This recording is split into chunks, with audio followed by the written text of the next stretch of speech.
Se celebra desde hace unos cuantos años, desde el año 1991.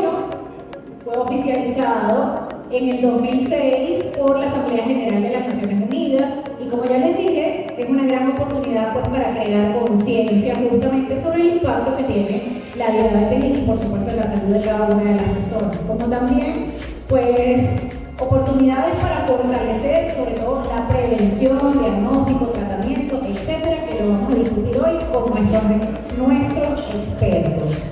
Mi nombre es Jacna Gabriel y estoy feliz de poder acompañarles esta noche como moderadora. Cualquier cosa que quieran saber, preguntar, estoy a la orden.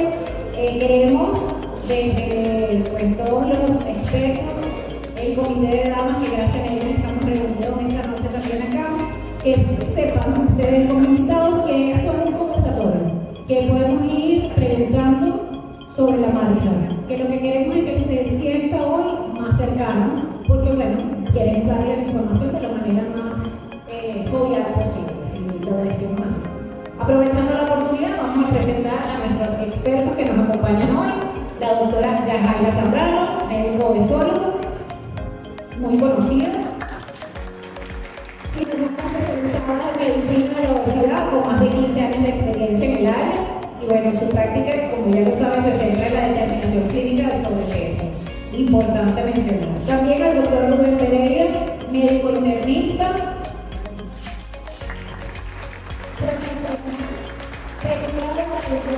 el adulto mayor con amplia experiencia en manejo de enfermedades crónicas. También nos acompaña por acá la doctora Mercedes Santo Mauro, médico endocrino, especialista, también actualmente presidenta del capítulo Guayana de la Sociedad Venezolana de Endocrinología y Metabolismo. Un aplauso para la doctora. El doctor Claudio Puga, médico ginecobstetra, endocrino,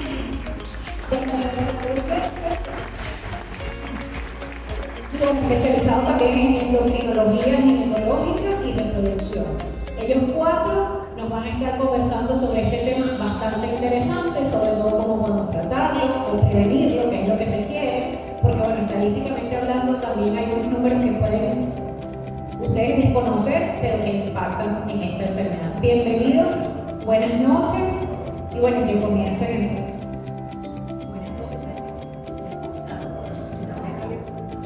Falta pila.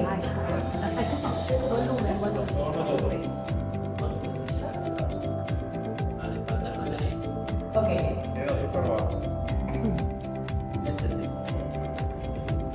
Buenas noches, ahora sí.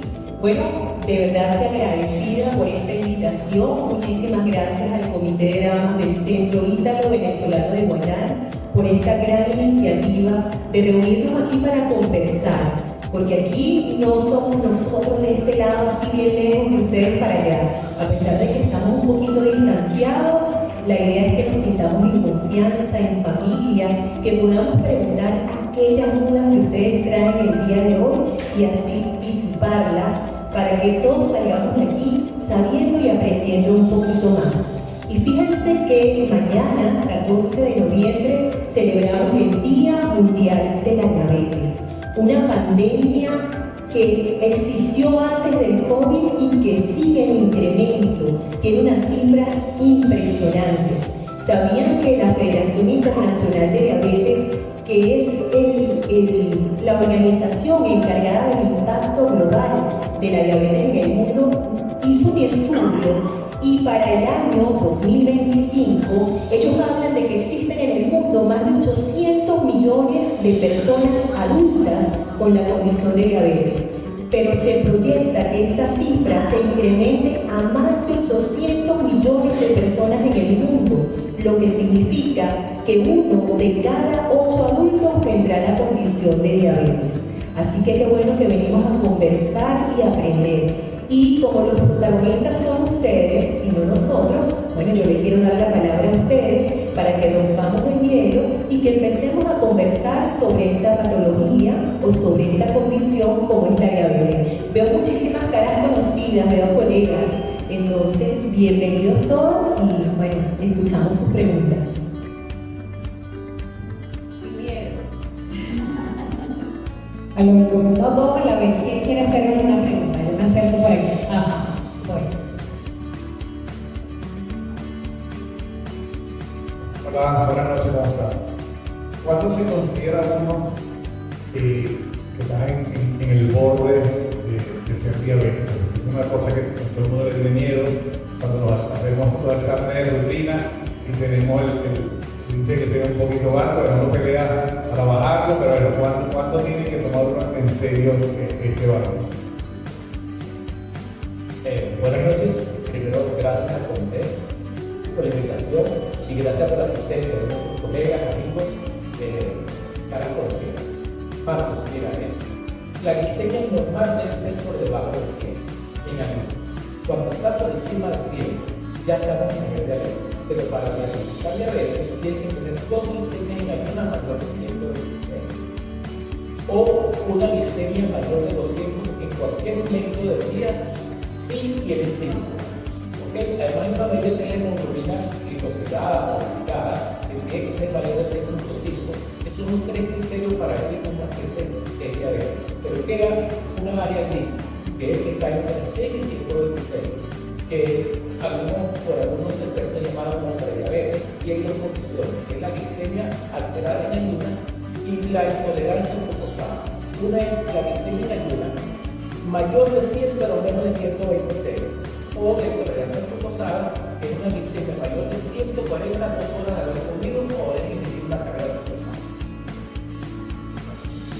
Quizás son números complicados, no es fácil de aprenderse, pero quizás el mensaje es que la glicemia normal, lo que dijo muy correctamente el doctor Rubén, que en ayunas debe ser por debajo de 100. Cuando hay que tener cuidado, cuando esa glicemia en ayunas sobrepasa ese valor, pero que además tenemos otros factores de riesgo, ¿verdad? Porque esa glicemia en ayunas no viene solita un poquito alta. Tenemos que tener cuidado entonces pendientes con ese azúcar, pero también con el perímetro de cintura, porque tenemos ese exceso de hermosura acumulado ahí en el abdomen, ¿verdad? Si además somos hipertensos, si tenemos tendencia a que el colesterol y los triglicéridos nos salen altos, pero además tengo un familiar directo como un papá o una mamá con diabetes, entonces fíjate que se van uniendo, eso es como un vasito que se va llenando hasta que el vaso se derrama. No esperemos a que el vaso se derrame. Si yo tengo factores de riesgo, debo de hacer una consulta preventiva. En Venezuela tenemos que trabajar en prevención, ahora más que nunca, porque afrontar complicaciones pues es mucho más complicado y me perdonen la redundancia. Entonces, trabajar en prevención. ¿Cuánto es lo que estoy pesando? ¿Cuánto es la actividad física que estoy realizando? ¿Estoy durmiendo bien? ¿Estoy intentando alimentarme en forma saludable? ¿O estoy raspado y me bebo una Coca-Cola cada día? Entonces, bueno, revisar un poquito eso. Asustarse cuando no estoy haciendo las cosas bien y cuando esa glicemia me sale por encima de 100. Asustarse no, ocuparse, quizás. Buenas tardes, de verdad igualmente gracias por la invitación. Y en el primer momento en que te van a contar algo está pasando en el paciente, como la doctora Mercedes, como confundiendo, como poco, como se dice en tu plato, que es lo que estoy comiendo, porque creen que estamos comiendo saludable y eso no es. O sea, puede ser que tengas un plato con una buena división de carbohidratos, proteínas, por la calidad de lo que comes y la calidad de lo que comes. Y ahí es cuando vamos a pensar que cuando acudes al médico te va a decir cómo se debe comer, cómo lo debes hacer y cómo sí se puede mejorar esa glicemia. No hace falta esperar que eso avance, no, un poquito, no fue tanto, pero no importa, vamos a dejarlo pasar y vamos a seguir nuestra vida.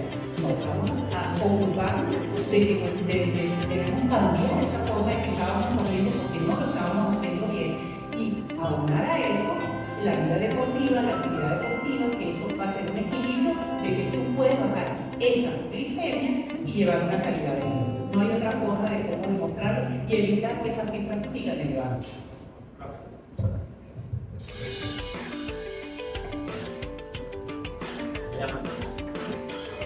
Una pregunta, el doctor no está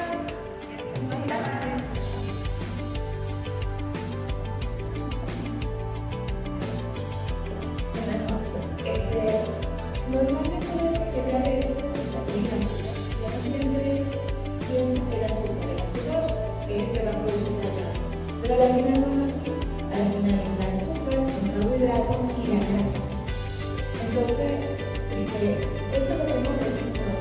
O sea, yo pienso que debería de haber más campaña, porque la alimentación del venezolano es mala.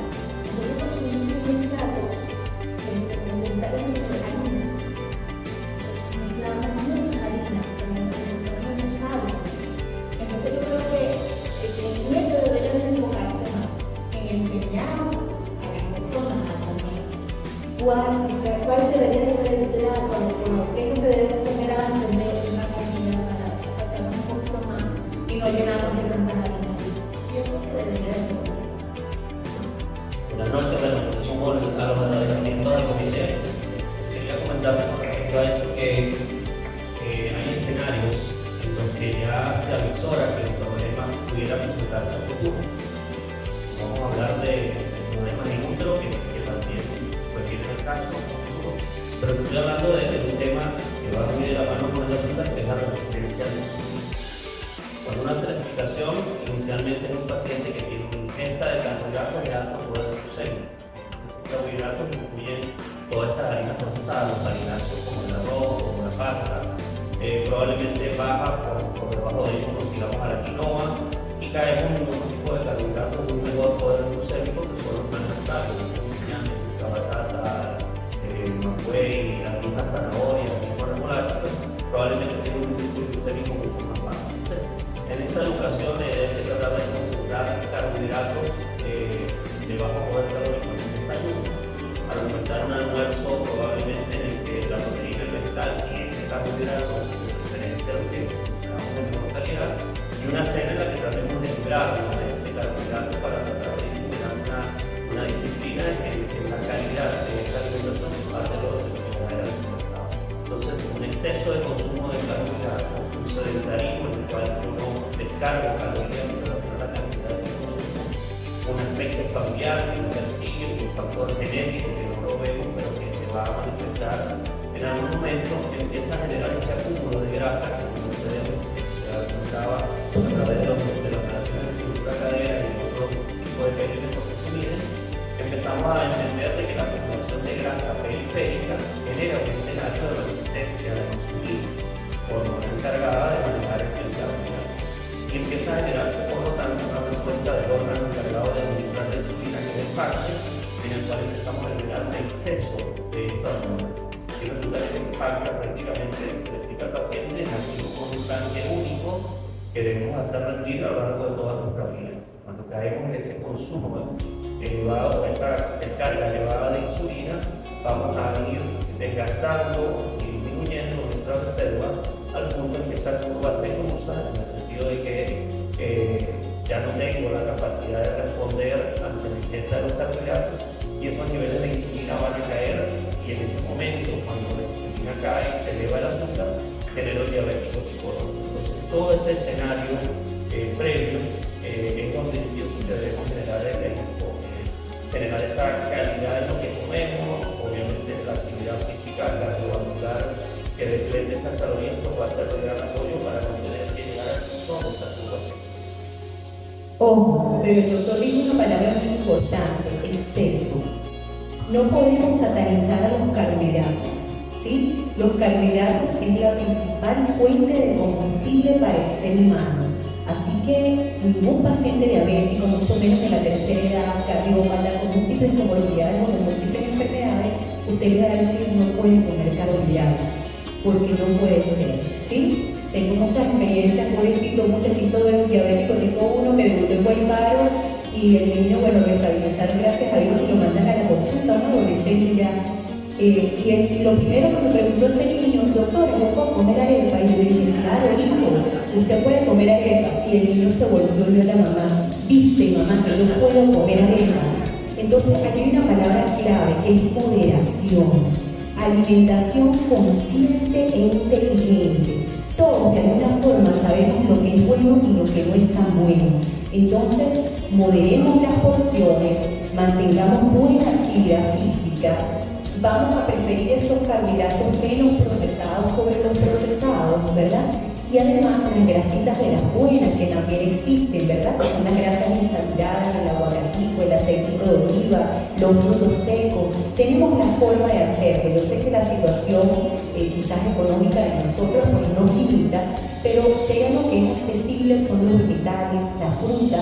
Podemos tener acceso a eso con moderación. En este punto yo quiero hacer una mea culpa, porque muchas veces vamos al médico y el médico le dice al paciente, haga dieta y ejercicio. Y el paciente supiera efectivamente cuál es la dieta y cuál es el ejercicio que debe hacer. Y no es el mismo el ejercicio para un joven de 20 años que para una señora de 80 años. Y no es lo mismo la dieta para un joven de 10 años que para una persona de 80 años. Entonces, los médicos deben ser un poco más precisos a la hora de indicar la dieta del ejercicio. Y si no tenemos la capacidad, apoyémonos en expertos, porque no hay en una ciudad que nos pueden ayudar. Hay expertos en nutrición, hay expertos en rehabilitación física y en trabajo físico. Pero la idea es que ustedes pregunten. Hay importante, la persona cuando pone la palabra dieta piensa que es pasar hambre. Dieta no es pasar hambre, es aprender a comer la comida balanceada. No le tengan nunca miedo. O sea, normalmente, yo no digo palabra dieta, yo digo, vamos a hacer un régimen alimentario donde vas a aprender a comer, vas a poder saber que podemos comer todo lo que hay en los supermercados, en los mercados que hay aquí en la zona, pero aprendamos a tener un plato balanceado. Pero olvídense de la palabra dieta. La palabra dieta no funciona si creen que es pasar hambre. Lo vamos a aprender a hacer equilibrado en países estupendamente bien. Así ya tengan el diagnóstico de la diabetes. Simplemente vamos a tratar de controlarlo para que eso no empeore y no haya otras patologías asociadas que empeoren ese grado de la diabetes.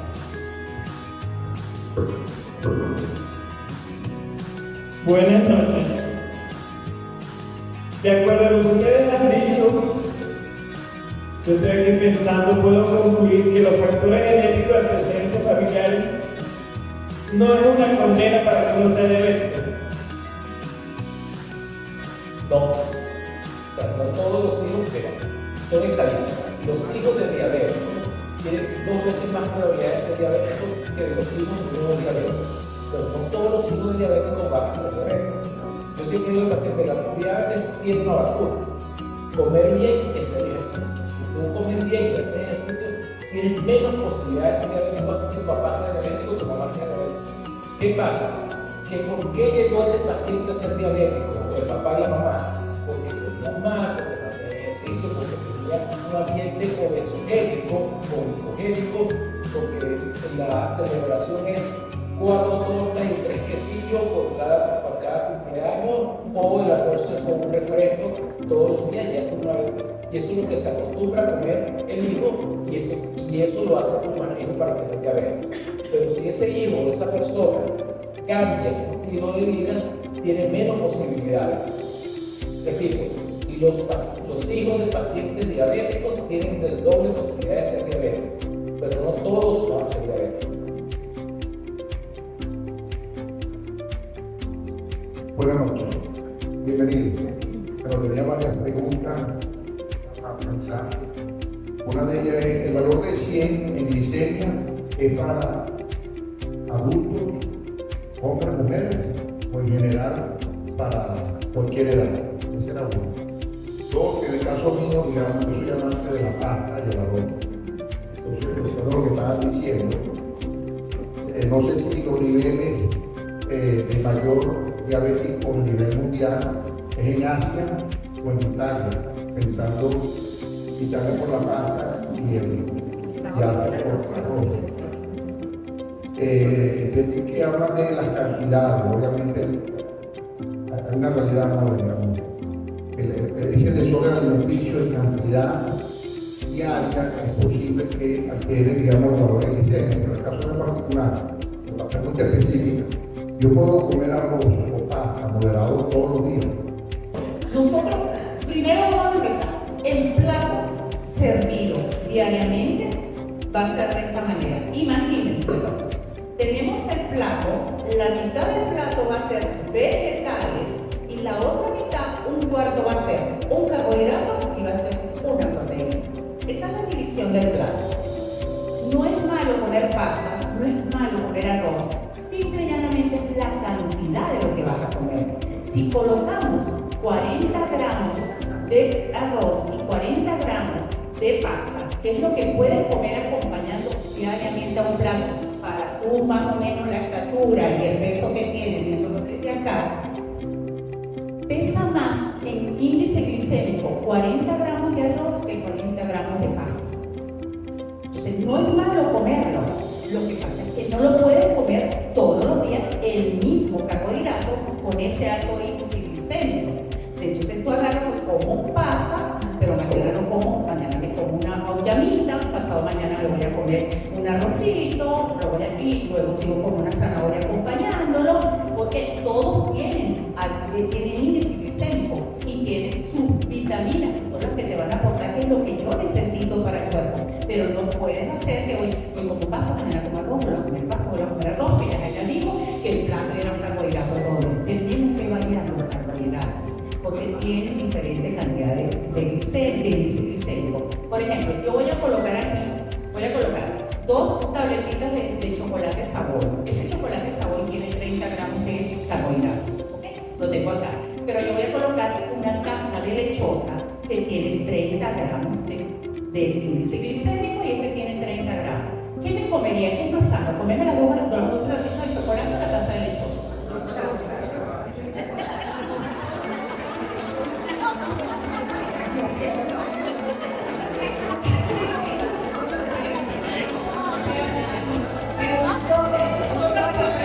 Pero también que es más rico el chocolate o la lechosa. Lo mismo puede pesar. Lo que pasa es que es la cantidad de índice glicémico que tienen los alimentos. Ok, me comí la tacita de lechosa porque es fibrosa, y mañana me puedo comer media tabletita de chocolate, pero no abusar de lo que comemos. Sí podemos darnos con un caso, pero no abusar de ello. Se entendió, señor Joaquín, se entendió.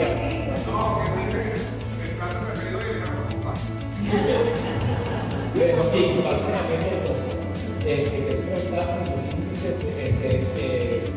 no la incidencia de diabetes mayor de los asiáticos, pero van a responder la cantidad de arroz que comen. Aunque comen todos los días la cantidad de arroz no está, porque los platos de son pequeños. Lo segundo es que hacen mucha actividad física, igual que los europeos, que caminan muchísimo, hacen carrera para poder comer, no están. Nosotros como por ejemplo un carro a 20 metros, ¿ok?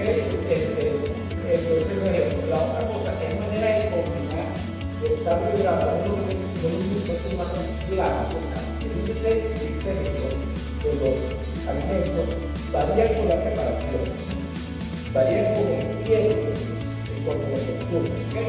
Y varía con lo que lo acompaña. Yo lo mismo igual, cuando es un arroz blanco que está asociado, un arroz que tiene una vegetal, que está vainilla, que aumenta la fibra, sobre todo los carbohidratos. No es lo que es un arroz blanco que tú comes, pero tomas al día siguiente, que te lo comas también de la arroz. O sea, eso cambia, y pasa con la papa, no es lo mismo una papa frita, una papa sancochada o una papa peada.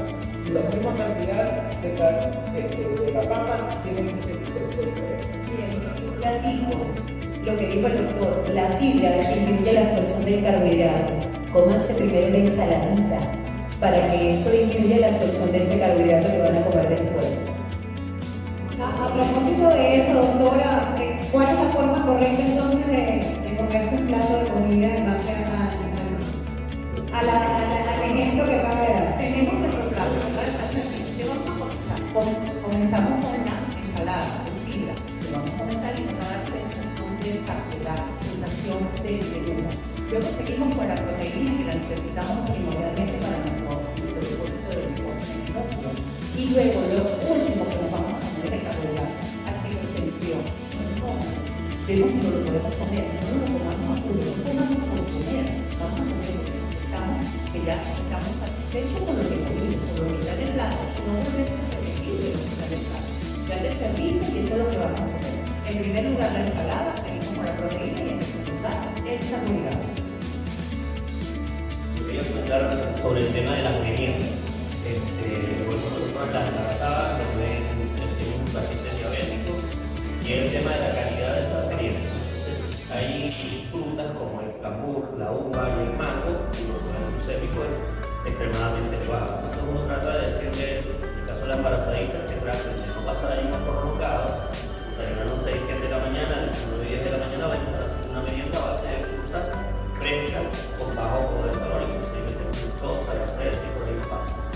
Y en las tardes, preferiblemente tipo 3-4, después de almorzar todo el turno, la carga se la tiramos a los puntos secos. Y ahí incluimos el soporte del tema de los omegas, todo eso reservorios, incluso hasta permite estas conductas no generalizar porque ese tipo de carga baja el nivel de ansiedad que viaja a una cena sin tanto apetito o sin apetito temporal. Por lo tanto, la merienda es una estrategia por un lado para evitar hipoglicemia, tanto en pacientes diabéticos como en pacientes con resistencia a la insulina, y por otro lado bajar los niveles de consumo que pudiera tener la comida.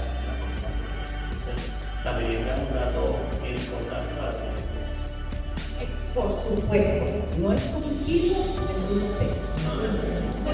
Lo que te queda en el punto de la mano, eso es lo que van a merendar.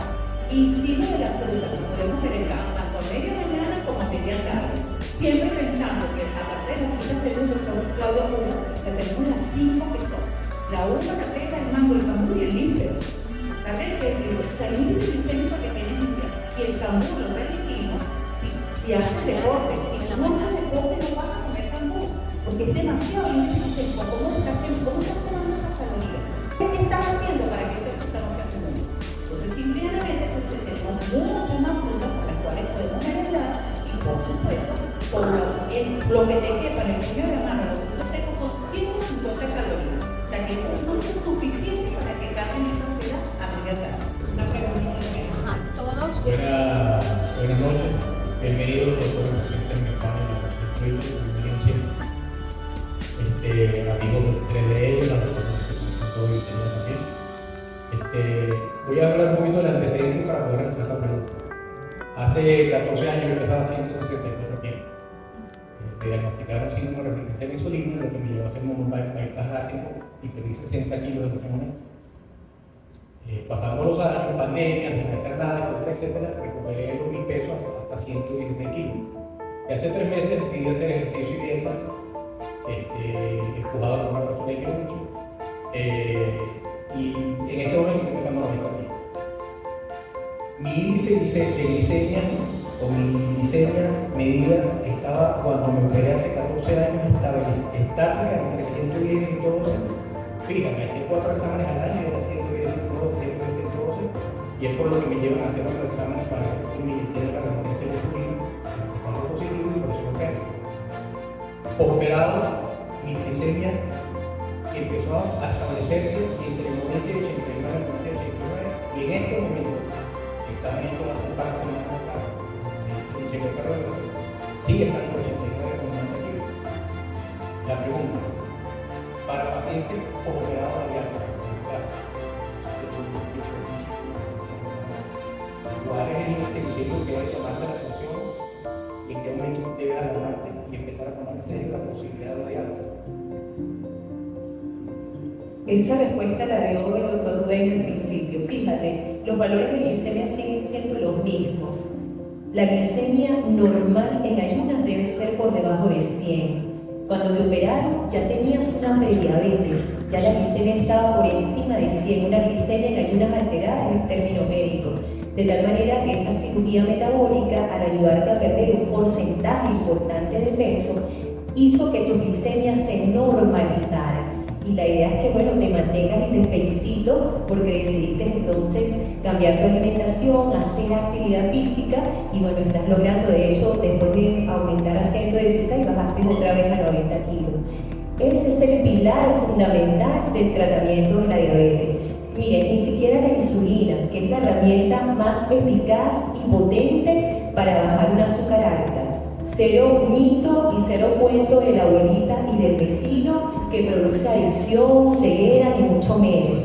La insulina es una herramienta potente y eficaz, tiene sus indicaciones normal y allí usted se debe mantener. Incluso si tuviéramos dudas, porque bueno, me hace un 101, podemos llevarle incluso una poscarga de glucosa para ver si después de ese líquido dulce, que yo le llamo la prueba de esfuerzo pancreática, ¿sí? No es una prueba de esfuerzo del corazón, sino es una prueba de esfuerzo para el páncreas, porque da una carga estandarizada de azúcar y podemos saber si ese páncreas es capaz de metabolizar adecuadamente y a las 2 horas tener una glicemia normal por debajo de 140. Entonces esos valores son los mismos que hayas operado no te hayas operado. La idea es que la glicemia la mantengamos en valores normales.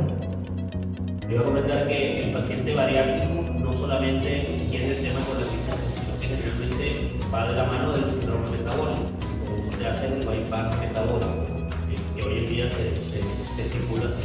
Entonces, el síndrome metabólico incluye esa relación con la cadera, incluye la dislipidemia, porque era de los parámetros por el triglicéridos, el colesterol bueno bajo, son parámetros que van aunados a eso. Entonces, no es una cifra, es un estado completo de armonía donde el organismo debe estabilizar todas esas cifras que al final los producen el funcionamiento de diferentes cantidades de órganos, ¿no? Y el tema de hemoglobina glicosilada, que la mencionó Rubén, hace un análisis retrospectivo de cómo estaba el azúcar en ese último trimestre de kilómetros por la cuenta.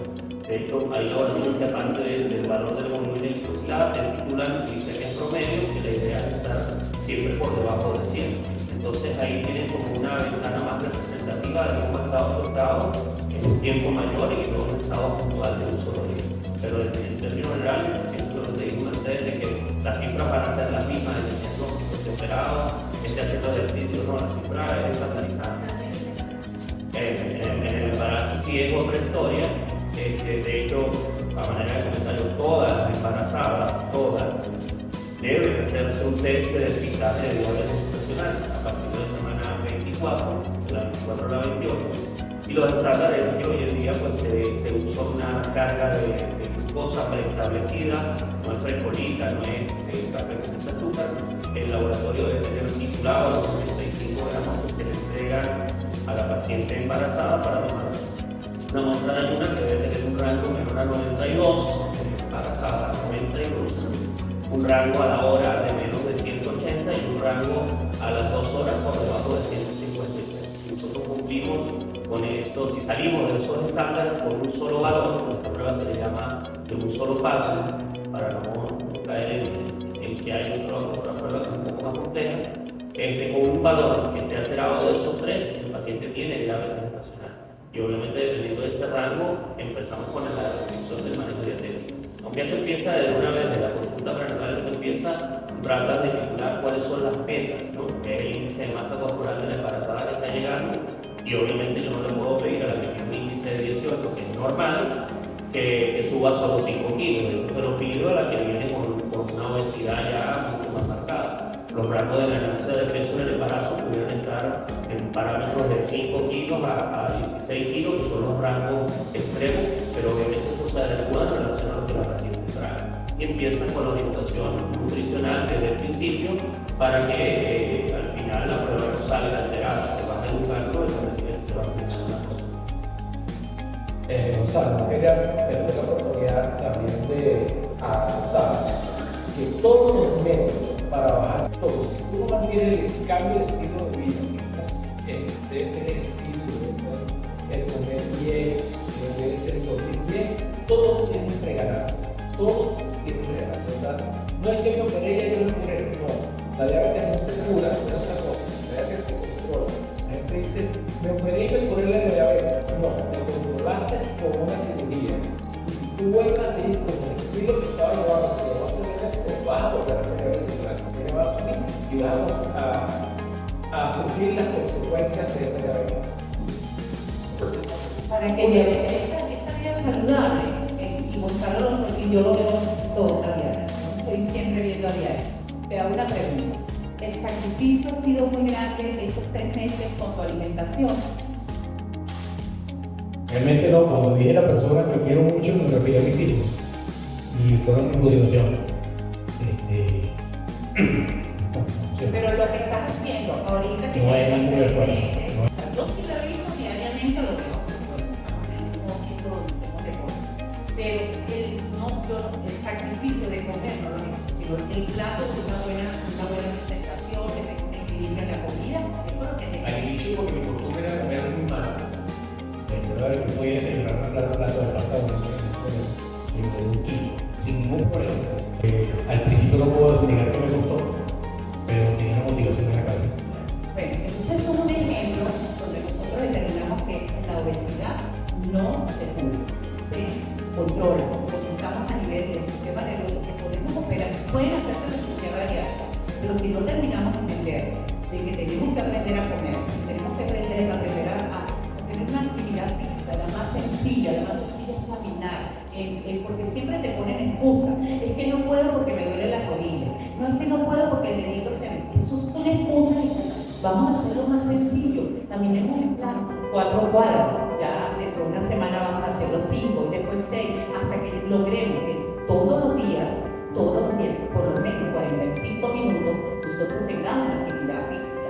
Si nosotros hacemos media hora de ejercicio cardiovascular, solo estamos protegiendo el corazón. Si nosotros hacemos 45 minutos, estamos protegiendo el corazón, quemando calorías. Pero si nosotros hacemos una hora, de 45 minutos a hora, júrenla que la pérdida de peso pierde. Pero si haces, no es que yo hago media hora todos los días, no. Media hora es insuficiente. Tienes que lograr hacer de 45 minutos a una hora para la disminución de la carga calórica en tu plato de desayuno, almuerzo y cena, y va a evidenciar esa vida saludable, que es lo que todos queremos. Y al tener esa vida saludable, todas las enfermedades, por más que tenga la persona sea hipertensa, la persona sea diabética, la persona tenga hígado graso, van a mantenerse porque no se curan, pero van a estar controladas. Es la única manera de nosotros poder entender, o sea, de que ustedes entiendan, los pacientes, de que sí podemos lograr la vida saludable, pero con ejercicio y comiendo sano. No hay otra forma. Los medicamentos sí son buenos, no los podemos evitar, pero tratemos de evitar el consumo excesivo de los medicamentos. Buenas noches. ¿Qué opinión tienen ustedes de los serpientes que están tan de moda comer? ¿Qué es su opinión? Mira, el Ozempic o semaglutide, que es la molécula, es un medicamento que está aprobado por la FDA, que es la federación que se encarga justamente de la aprobación de medicamentos y alimentos para tratamiento de la diabetes y también para tratamiento de la obesidad. De tal manera que este medicamento tiene indicación en tratamiento de la obesidad con o sin diabetes. Plenamente aprobado, con buenos beneficios, pero que tiene sus indicaciones y también tiene contraindicaciones, que también puede presentar efectos secundarios y debe ser manejado por un médico especializado para que reciba las instrucciones adecuadas de ese paciente. No podemos usarlo de manera desorganizada como está pasando. Recuerdo que hace unos años había un medicamento, se me escapa ahorita el nombre, sibutramina, que para mí era un medicamento excelente, quitaba el apetito, anorexígeno, los pacientes respondían, pero ¿qué pasó? ¿Por qué salió del mercado? Por el abuso. Empezamos a usar del medicamento, empezaron a aparecer, por supuesto, complicaciones producto de ese uso indiscriminado y bueno, salió del mercado. Entonces, estos medicamentos de verdad que tienen muchas bondades porque básicamente para el paciente diabético además se ha demostrado que protege o que tiene una protección cardiorrenal importante, disminución de eventos cardiovasculares en los pacientes diabéticos, disminuye el riesgo de infarto, de evento cerebrovascular, además tiene cierta protección renal, de tal manera que tiene muchos beneficios, pero debe ser manejado por un médico especialista, porque hay pacientes que tienen contraindicaciones y hay que saber manejar también los efectos secundarios que este tipo de medicamentos pueden presentar. Es un medicamento que no es para todo el mundo, pero que muchos pacientes también se pueden beneficiar de él. Con la semaglutide tenemos el problema que lo están comprando hasta en los gimnasios, en los abastos, en todas partes, y lo que dice que si no hay un adecuado control en monitoreo, podemos tener un problema. Y como le dije, también tienen que ganarse de peso si no cambia. Es una herramienta para ayudarte a tener cambio en el estilo de vida. O sea, si no cambia el estilo de vida, sigues comiendo igual, lo queremos impulsar, vas a ganar un peso igual o más de lo que tenía antes. Efectos secundarios, como todos los medicamentos. No hay ningún medicamento que no tenga efectos secundarios. Y se van a presentar en algunos pacientes. Es bastante seguro cuando se utiliza control. Yo le digo a los pacientes siempre que es como contratar un instructor personal que durante el periodo inicial de 3 meses que instaura el tratamiento te va a decir, te va a enseñar qué, cómo y cuánto comer, porque él actúa a nivel del cerebro generando pérdida de apetito a nivel del estómago, generando una sensación de saciedad, pero también a nivel del páncreas, tratando de ahorrar la insulina y no generar el estado de hiperinsulina. Entonces, definitivamente, si pasamos esos 3 meses y no logramos entender cuál es el mecanismo y la forma en que debemos manejarlo, pues definitivamente el rebote va a venir. Existe el nuevo grupo de medicamentos también para la obesidad que también pues, está hoy en día bastante de uso y creo que pudieran incluso hasta son familias, incluso a partir de eso es mucho más poderoso porque tienen su actual. Esa es otra cosa, porque la semaglutida, la pérdida de peso que se estila entre 10 y 15% del peso. ¿Okay? En un periodo de hasta un año, los estudios son en 48 meses. Cuando el zapatillo es un poco más la pérdida de peso más rápido, creo que habla del 30-40%. Están a perder peso, porque es que tomar el medicamento o comer. Que el pilcepatil, lo que comienza con paro, que no ha llegado todavía a Venezuela, el alto costo es impresionante. Creo que una pluma debe estar alrededor de los $450, si mal no me equivoco. Eso es de 800. Bueno, imagínate. Entonces, yo creo que se va a perder peso, porque o compran el medicamento o comen. Entonces, bueno, si compran el medicamento, dejan de comer. Dos preguntas. Una pregunta. Una persona que no es diabética, que tiene un nivel de glicemia por debajo de 100, pero por circunstancias de vida, hace un tiempo, y lo supera, llega a valores de 260, por ejemplo, sostenible, ya es diabético. Y si se vuelve diabético, eso es reversible, eso es irreversible o irreversible, puede volver al nivel de anteriormente. Otro, creo que por ahí Roberto tengo un paciente referido a una señora que estaba con nosotros, que recién tenía unos síntomas determinados, se hizo un examen y sus niveles de glicemia están por el orden de 260. En ese caso debería ser referida a un internista. ¿Cuál es lo que recomiendan en este caso cuando uno valora el glicemia de su adolescente? Pero para a la especialidad. Todos los adultos deben ir primero a un internista y el internista dirigirlo a la especialista que si está funcionando. Los internistas, la descripción de la especialidad es difícil, ¿verdad? Porque sabemos de todo, tenemos que interactuar de una manera, todo porque es prioridad para la vida. Con respecto a tu pregunta, paciente que tiene 260 de glicemia y síntomas de diabetes, puede ser que revierta por cambio de ejercicio. Hay un periodo que se llama de luna de miel, que cambia las cosas y bajó la glicemia por debajo de 100 por dieta y ejercicio, pero es diabético controlado por dieta y ejercicio.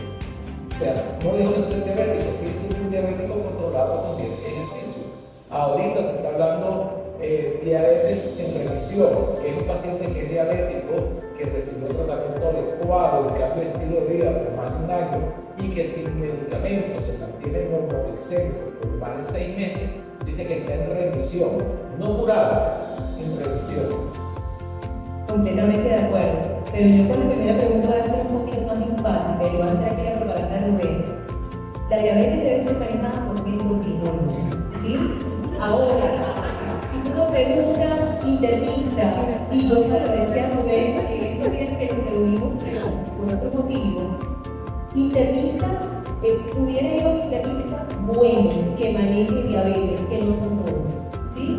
Entonces, mi amigo aquí presente lo recomiendo plenamente y es uno quizás de los pocos internistas que yo le pudiera referir a mis pacientes, pero no todos los internistas manejan diabetes, entonces es importante eso. Una glicemia casual igual o mayor a 200 con síntomas típicos de diabetes, llámese pérdida de peso inexplicable, sed intensa, aumento de la frecuencia urinaria y pérdida de peso inexplicable, eso es diabetes. ¿Sí? Eso no hay que buscar las 4 patas al gato, porque es que a veces nos cuesta lo que llamamos nosotros los médicos insight, entender que tengo una condición y que bueno, que debo afrontarla. Ojo, la diabetes no es diagnóstico de muerte. La diabetes es una condición que se controla perfectamente y mientras más temprano hagamos el diagnóstico y usted reciba un tratamiento oportuno, pues estamos minimizando el riesgo de complicaciones. Esa pelea entre inteligencia y endocrino es épica toda la vida. Yo estoy de acuerdo con no es que, primero que yo pienso que todos los médicos deberían manejar diabetes. Primero porque van a ser 800 millones de diabéticos y son 8 endocrinos. Entonces, no le va a dar tiempo de verlos a todos. Segundo, la diabetes es una enfermedad que ataca a todos los órganos. La primera causa de ceguera, de ceguera después del glaucoma es la diabetes. La primera causa de amputación no traumática es la diabetes. La primera causa de diálisis es la diabetes. La primera causa de muerte a nivel mundial es las enfermedades cardiovasculares, donde la diabetes es el principal factor de riesgo. Es decir, que de cada 10 personas que mueren de un infarto, 5 son diabéticos. 5 son diabéticos. Entonces, estamos hablando de una enfermedad que tiene un gran impacto en la salud, en las complicaciones crónicas, y si no todos sabemos, todo el médico cuando sale de la facultad debería hablar, hace veces ginecólogo, hace veces traumatólogo, debería saber lo que es una diabetes, tratarla inicialmente, tratarla adecuadamente, por lo menos, igual que hipertensión arterial. Yo siempre, sí, tiene razón Mercedes, hay algunos colegas que lamentablemente no ven la diabetes, sino como desde el punto de vista más de manejar glicemia, es un error garrafal. La diabetes no es manejar glicemia, es manejar todo el conjunto de cosas. O sea, ahorita no se llama, si quieres, cardio, reno, hepato, metabólico. O sea, realmente le vamos sumando todos los órganos. Y eso es lo que hacemos en internet.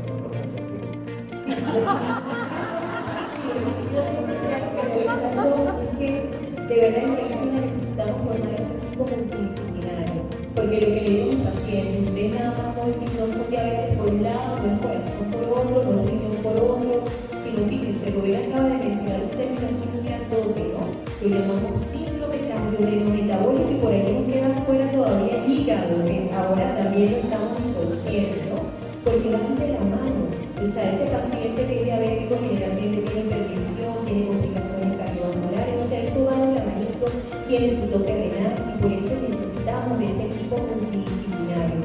Sé que económicamente quizás es difícil, pero el deber ser es que ese paciente tenga su nefrólogo, tenga su internista, tenga su cardiólogo, se revise los ojos en el oftalmólogo, incluso el cirujano cardiovascular, porque su nutricionista. Es importante trabajar en equipo, porque una cabeza nunca pues lo va a saber todo y es importante que seamos varios en función y en pro de ese paciente. Atención individualizada, personalizada, centrada en el paciente. Mire, cuando uno le indica un tratamiento a un paciente con la condición de diabetes, uno no nada más piensa en bajar glucosa. Ese enfoque glucocéntrico lo teníamos antes y nos centrábamos en bajar glucosa. ¿Y qué pasó? Que muchos pacientes presentaban hipoglicemia, se hicieron estudios y la hipoglicemia era una complicación importante que limitaba el tratamiento. Ahora no nada más nos centramos en el control glicémico, sino nos centramos en el paciente, en las otras enfermedades que tiene ese paciente, en la edad, en su sistema de apoyo. Mire, es tan diferente, y les pongo el caso, un paciente que está solito, que tiene pocos recursos económicos, que se va a ver solito, aquel que está en su casa, que tiene apoyo familiar y que maneja un poco más de recursos. Son dos situaciones diferentes completamente. El paciente que está consciente, orientado y sabe qué pastillas, en qué horario tomárselo, y aquel que se le olvidan las cosas. Entonces, son situaciones muy diferentes y uno tiene que adaptarse a esas características particulares de ese paciente, ¿sí? Ojo, pero no como las parejas, que eso sí los regañan cuando vienen los esposos, y entonces usted le pregunta al paciente que es el caballero, mire, pero ¿cómo se está tomando? ¿Qué pastillas son las que está tomando? No sé, ella me las da. Entonces yo le digo, y si su esposa lo quiere mandar, entonces le dan a usted y usted se lo toma facilito. No, cada quien tiene que tener control control de su condición. Es importante el sistema de apoyo, es importante esa familia, como lo decía el amigo por allá, cuando tenemos apoyo familiar es increíble, pero la evolución es mucho mejor, ¿sí? Pero evidentemente el paciente, la persona, que toma, que cuando va a comprar en la farmacia, mira, no, esta no es, se confundió, para evitar que nos equivoquemos y que eso pueda generar una complicación. Presidente, un tema muy importante. Yo pienso que la psicología del paciente diabético es parte de su salud, la salud mental es parte de su salud integral. Entonces, el primer impacto es como la negación. Psicológicamente el paciente entra en una negación, entra en una racionalización, donde trata de buscar argumentos, que fue que la torta de 2 días atrás generó este valor de glicemia y difícilmente acepta de entrada la enfermedad.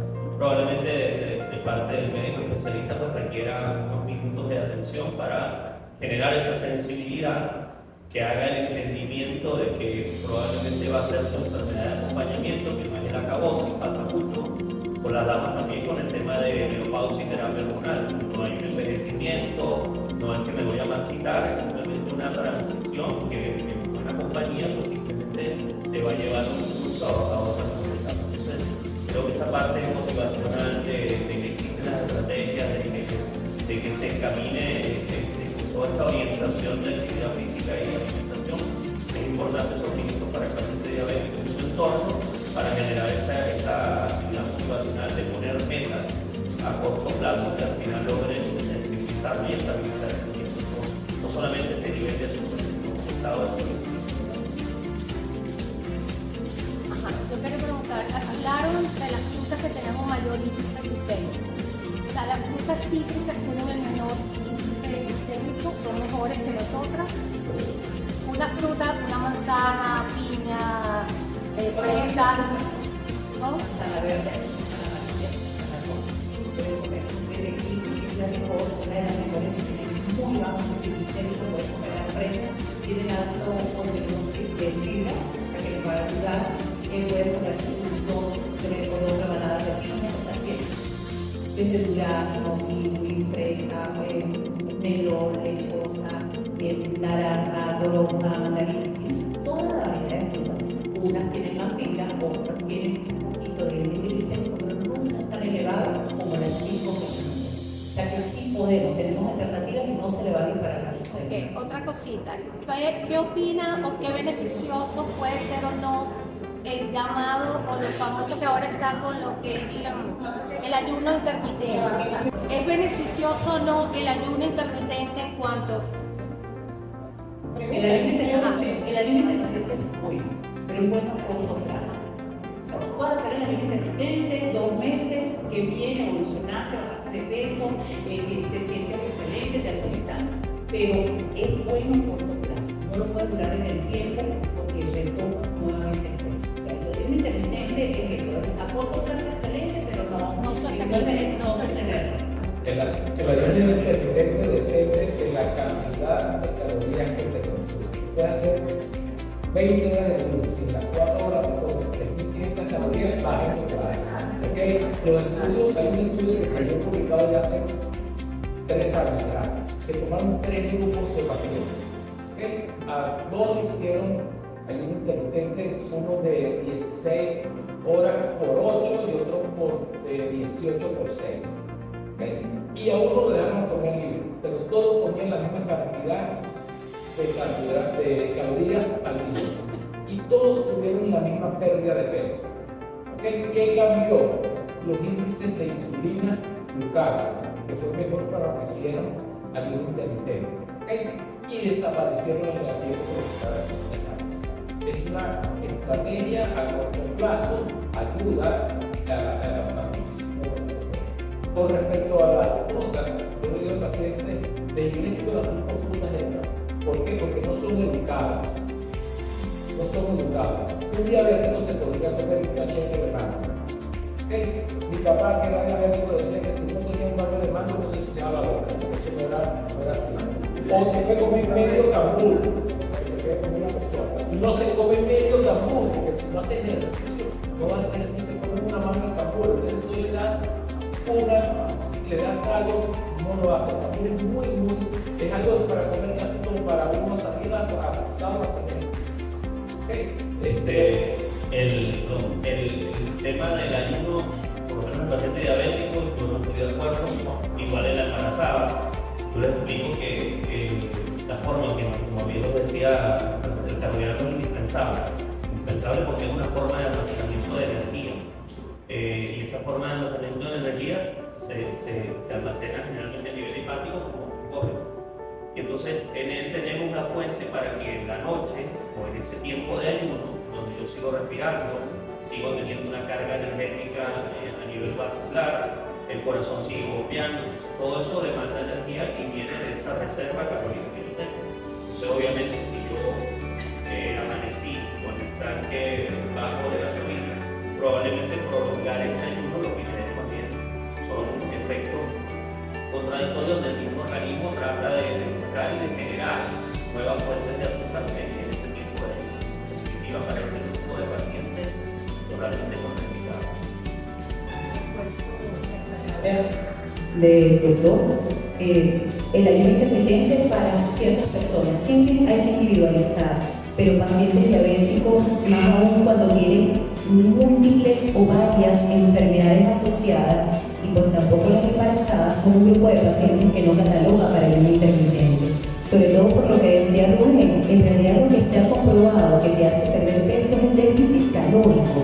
El déficit calórico, ya sea que consumas alimento en unas horas particulares o que distribuyas esas calorías que en realidad te corresponden en el transcurso del día. Pero lo que te va a hacer perder peso es el déficit calórico, es ingerir menos cantidad de lo que estamos haciendo, ¿sí? Entonces, para ciertas personas, ciertas condiciones aplican, como dice la propaganda, ¿sí?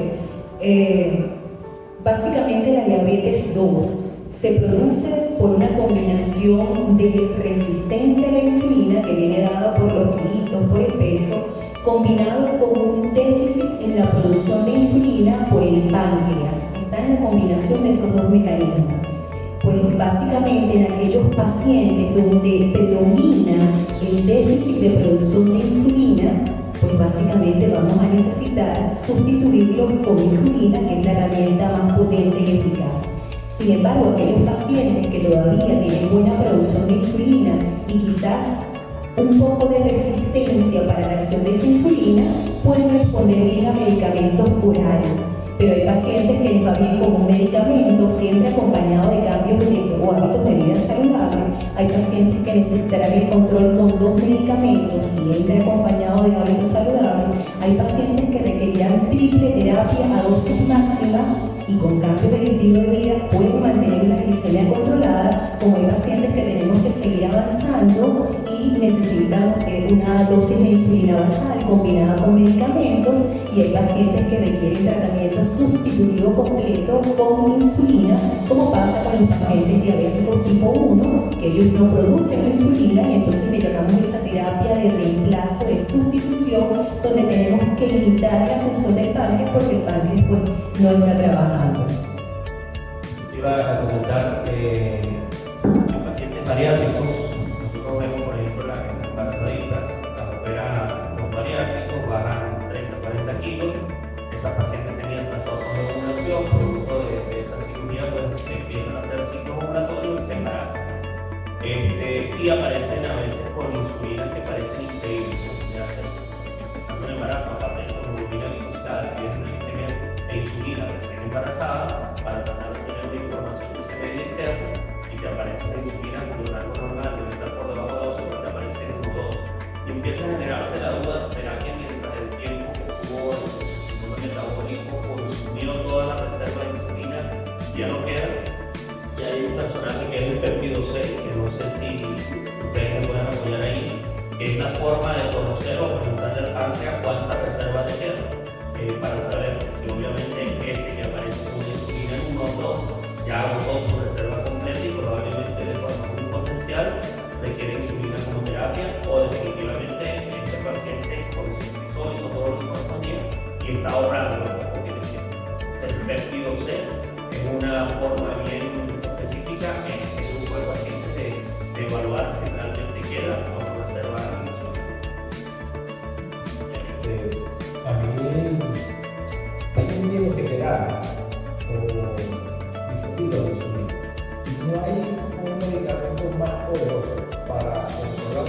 glicemia e insulina.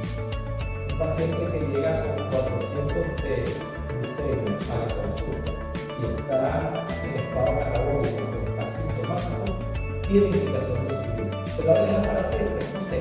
Depende de una evolución o no evolución. Eso va a depender de estar acá. Y la gente dice, es que me dejó ciego. No, me dejó ciego porque la paciente a última hora cuando tenía 30 años con diabetes y como dije, es la primera causa, etc. No es que me llevó para diálisis, es que ningún paciente en diálisis puede usar medicamentos orales. Bueno, no estamos hospitalizando, ¿no? Los nuevos hospitalizando. Creo que también parte de la resistencia a la insulina es la vía de la administración, que es inyectada y todos le tenemos miedo a las pullas de alguna u otra manera, que las buscan las hacen más finas.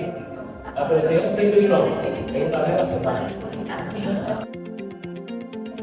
Fíjense, ¿qué problema tenemos con la medición de insulina en los laboratorios?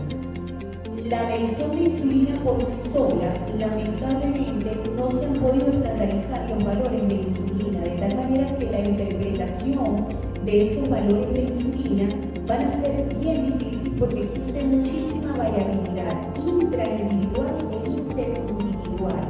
Entonces esos valores no están estandarizados, quizás porque tampoco se ha podido estandarizar el inmunensayo, que es el método que el laboratorio utiliza para cuantificación de la insulina. Entonces nos volvemos un 8 tratando de interpretar una insulina en forma aislada que no nos dice nada y que nos aumenta los costos.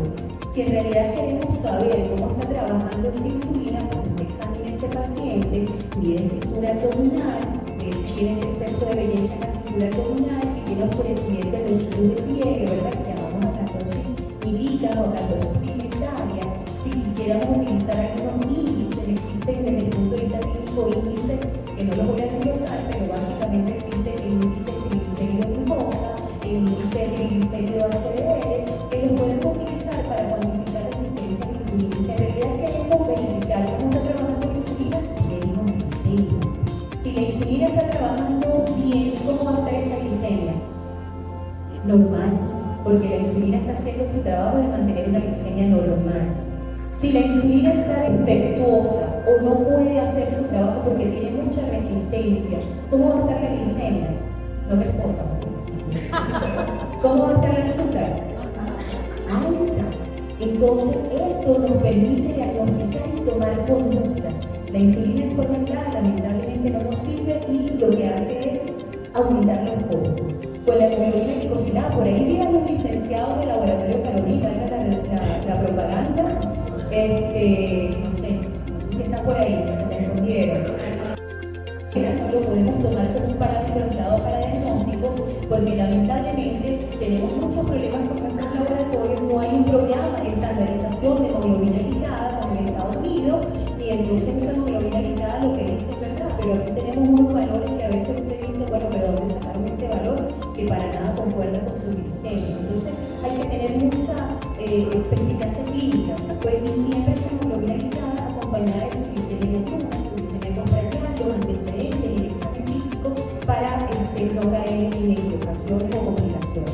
Hay gente que ha llegado aterrada porque la insulina me salió alta, señor, pero es que ese valor no existe ni siquiera. O sea, ¿cómo está la glicemia? Bien, entonces no hay emergencia, ¿sí? Entonces, si lo que hay son signos de resistencia insulínica, eso es un diagnóstico clínico.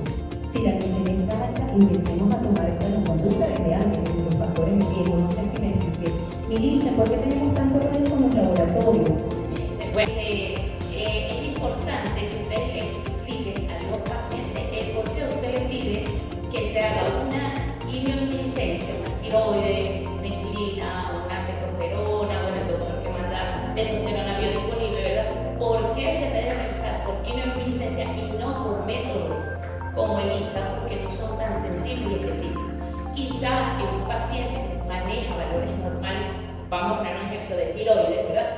La ELISA te la puede determinar. De hecho, por ejemplo, en mi caso, yo comparo mucho porque tengo muchos pacientes que han acudido a mi laboratorio desde hace mucho tiempo atrás y uno compara los valores cuando yo se juntaban por ELISA, por inmunofluorescencia y ahora por quimioluminiscencia y son valores que si el paciente lo mantiene, se ve, no hay mucha diferencia.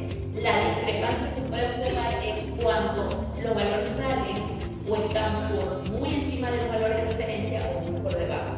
que no lo va a leer la ELISA, o no se va a determinar la concentración. Entonces, bueno, eso es muy importante que ustedes conversen con sus pacientes para que sepan por qué. Bueno, yo voy a hacer un comentario antes de ese que tú planteas. Es el tema de resistencia a la insulina. Nosotros en infertilidad o en pacientes con síndrome de ovario poliquístico, donde vemos criterios clínicos, como dice Mercedes, como el tema de la acumulación de grasa a nivel centrípeto, visceral, y vemos acantosis, que es el oscurecimiento de los pliegues, y vemos foliculitis, que muchas veces es la irritación de la base de los vellos, y vemos apocordones, entonces que son las verruguitas estas que le salen al típico gordito que tiene como la instrucción del cuellito. Entonces ya clínica tiene, ¿no? Entonces probablemente en esos pacientes una medición de este índice de OMA, que es la relación de glicemia con insulina, pues nosotros en ese punto nos ayuda, porque la insulina genera acumulación, la insulina por lo tanto genera infertilidad, y en esos pacientes pues la metformina es una herramienta útil como un sensibilizador de insulina conjuntamente con todo el resto de lo que ya hemos conversado, incluso en el embarazo, con esa paciente que llega con el manejo de índices de infertilidad y se embaraza, pues más daño le hace una insulina descompensada al uso de la metformina, que hasta ahora se ha mostrado que no es teratogénica, que no produce malformaciones en los bebés, y que estudios incluso nacionales que parten desde Mérida, la gran pionera de las investigaciones de la molécula, pues han demostrado que produce gran beneficio en el manejo de este tipo de pacientes que se embarazan. Entonces, en ese grupo de pacientes solicitamos generalmente esa relación de glicemia-insulina. ¿Tenemos alguna otra pregunta? Voy a aprovechar yo de preguntar la parte tecnológica. ¿Nos está ayudando la tecnología para la enfermedad de la diabetes, para la condición de la diabetes? Entendemos que hay personas que, bueno, para medirse la insulina utilizan un aparato, no sé cómo se llama, pero hay ahora unas nuevas funciones, aplicaciones, que ahora todo está conectado con el teléfono. La tecnología, la diabetes no escapa de la tecnología está en todo, ¿verdad? Y por supuesto, claro que tenemos mucha tecnología en diabetes.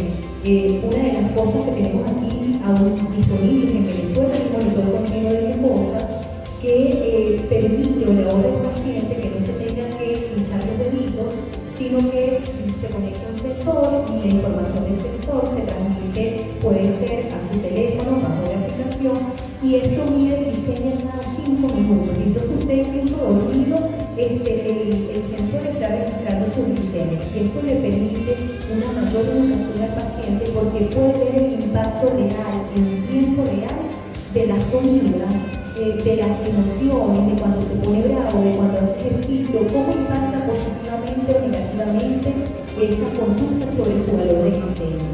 Y más aún, nos permite un mejor control y tomar decisiones más acertadas a nosotros los médicos, porque antes teníamos nada más una hemoglobina glicada que me decía el promedio de la glicemia a los 3 meses previos, pero básicamente eso es un promedio, no podíamos allí verificar variabilidad. El monitor continuo de glucosa, que es una de las tecnologías en diabetes, nos permite verificar otras variables glicémicas que nos permiten saber si ese paciente está controlado o no. Ahorita hablamos de tiempo en rango, un tiempo en rango de 70%, que es el tiempo en que el paciente mantiene sus glicemias normales. Hay un tiempo por debajo del rango que no debe superar por debajo del 5% y un tiempo por encima del rango. Hay una variabilidad glicémica que es esa, cómo varía durante el día, que lo podemos ver mediante gráficos en ese monitor continuo de glucosa. Incluso nos da un valor similar a la hemoglobina glicada, de tal manera que nos aporta mucho más datos, que le facilita al paciente mayor adherencia porque tiene más información, y también nos facilita a nosotros los médicos la toma de decisiones porque sabemos, mira, lo que pasa es que estás amaneciendo o es en la madrugada que te le estás bajando, para hacer las modificaciones pertinentes. Y por supuesto el paciente no se pincha. Hay muchos más adelantos. Este es el que tenemos disponible. Existen las bombas de infusión continua de insulina para los pacientes diabéticos tipo 1 que lo habilitan, y bueno, esto va a seguir creciendo. Yo tuve la oportunidad de avances tecnológicos en diabetes en el mes de junio, y lo que viene es impresionante desde el próximo monitores continuos más de 14 días. calorías, bombas de insulina con un cargo, muchas cosas que hay en la inteligencia artificial. Pero toda esta tecnología hay que saberla manejar, ¿okay? No es para todo el mundo. Yo tengo la experiencia que le puse un monitor a un paciente y le dije, venga a mi consultorio y se lo arranqué de brazo en 3 días. Me llamaba cada 5 minutos, me subió a 10, le bajó 10, ¿entiende que? Comienza, le dije, mira, en el consultorio que se lo arranqué y le dije, te pago los $100. Entonces, esto no es para todo el mundo. Segundo, creo que tenemos un gran problema que es con la información. ¿Okay? Mucha gente, en vez de vernos a nosotros que estamos hablando de esto, le tiran TikTok, que dicen que las aguas es buena, que las frutas son malas, que la torbapatina deja loco a la gente, que la insulina deja. Entonces, toda esa información que cualquiera que sale en TikTok dice, yo soy el doctor Marco Landaje, médico, no sé qué, y cualquiera cree, nadie sabe cuáles son las credenciales que está ahí en TikTok de ese personaje. Vamos a poner, y estamos luchando contra eso, y hemos tenido retrocesos en eso, porque tengo que perder a veces 20 minutos de mi consulta en desprogramar gente que ya viene con eso. No, pero no vamos a tomar eso. Y así nos hay antivacunas, así nos hay antiinsulina, así nos hay de todo, y es una desinformación importante, ¿okay? Entonces, la tecnología hay que tenerla con cuidado, ¿no?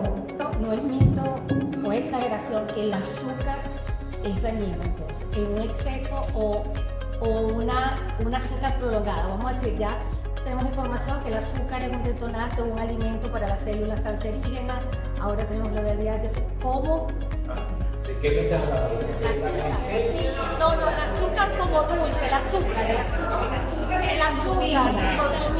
azúcar que consumimos en dulces, en tortas, en el café todos los días, el azúcar. La palabra es moderación. ¿Qué es moderación? Hace 20 años nuestra guerra era con la sal, no el exceso de sal. Esta guerra es con el azúcar. ¿Okay? No sobre el café con azúcar, cuánto azúcar le pones, cuánto café le pones. El problema es político, el azúcar también. Definitivamente no. El azúcar blanca, el azúcar morena, también. Pero la miel. Vamos a leer los informantes. Antes había un componente que tenía las parcadas y ya en trabajo clínico ya se evidenció que no lo tiene. Los informantes son buenos, es no usar de ellos. O sea, ¿qué vamos a hacer? ¿Qué endulzas tú en la casa? Yo quiero olvídate de las tortas y los dulces. ¿Qué endulzas? El café. No, porque el té no lo endulzo. La fruta no la puedes comer en jugo. No, el comer fruta. No, vamos, digamos que la fruta en trozos. Entonces, no usamos casi nada. Podemos decir, bueno, el cafecito, el guayolito, el edulcorante no está limpio. La gente que le estamos a relacionar totalmente. O sea, es ahí cuando la célula está descontrolada y quieren alimentarse de ese azúcar, es lo que produce todo donde se acumula en nuestra casa. Yajaira, y donde llegan diciendo, ay, el queso me hace sentir mal, no tengo energía. No, el azúcar que necesitamos no es el azúcar refinado, es el azúcar de las frutas, de los carbohidratos con moderación, no el azúcar refinado. Eso es lo que produce es adicción.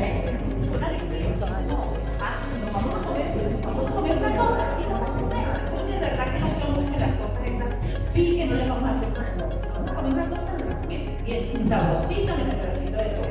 Pero es que no abusamos de ella. Pero eso es que todos los días vamos a usar azúcar y que vamos a acostumbrarnos a que nuestra cosa debe ser sin azúcar. Azúcar, sobre todo si toman mucho café, porque cuánto azúcar en eso. Bueno, hablando de postres, tenemos que darle las gracias también a More Art Cake, que está aquí con nosotros colaborando también con la causa del azúcar, para estos no son postres. Y también nuestros amigos de Casa Good, son unos yogures también libres de azúcar, así que bueno, no sé si está aprobado por la doctora o no, pero podemos probarlo nosotros aquí. Allí lo tienen. Gracias por